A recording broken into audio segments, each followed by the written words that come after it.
আজকের এই খোপাটা একটু অন্যরকম হলেও দেখতে কিন্তু খুবই সুন্দর আর তেমনই সহজ খোপাটা।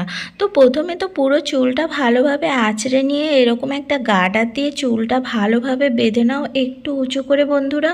এরপর এরকম একটা গোল্ডেন কালারের লেস নিয়ে সেটা একদম চুলটা এইভাবে বেঁধে নাও, পুরো সমানভাবেই বেঁধে নিতে হবে। আর লেসটা একটু বড় হলে ভালো হয়, বিশেষ করে যাদের লম্বা চুল।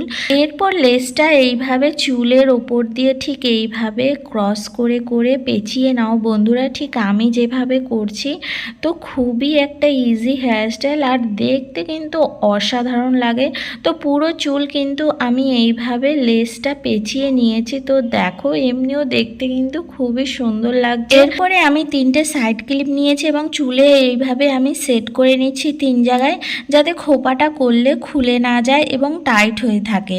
তো দেখো আমি লাগিয়ে নিয়েছি সাইড ক্লিপ চুলে। এরপরে আমি পুরো চুলটা এইভাবে খোপা আকারে রোল করতে থাকবে এবং যে সাইড ক্লিপটা লাগিয়ে নিয়েছি তার সাথে অ্যাটাচ করে খোপা পিনগুলো কিন্তু সেট করতে থাকবো। তো দেখো বন্ধুরা আমি পুরো চুলটা ঠিক এইভাবে রোল করে নিয়ে খোপা পিন দিয়ে সেট করে নিয়েছি।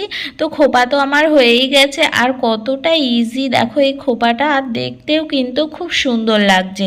তোমরা কিন্তু খুব ইজিভাবে এই খোপাটা করতে পারবে। তোমাদের কেমন লাগলো আজকের এই খোপাটা অবশ্যই কমেন্ট করে জানাবে। তো চলো টাটা বন্ধুরা।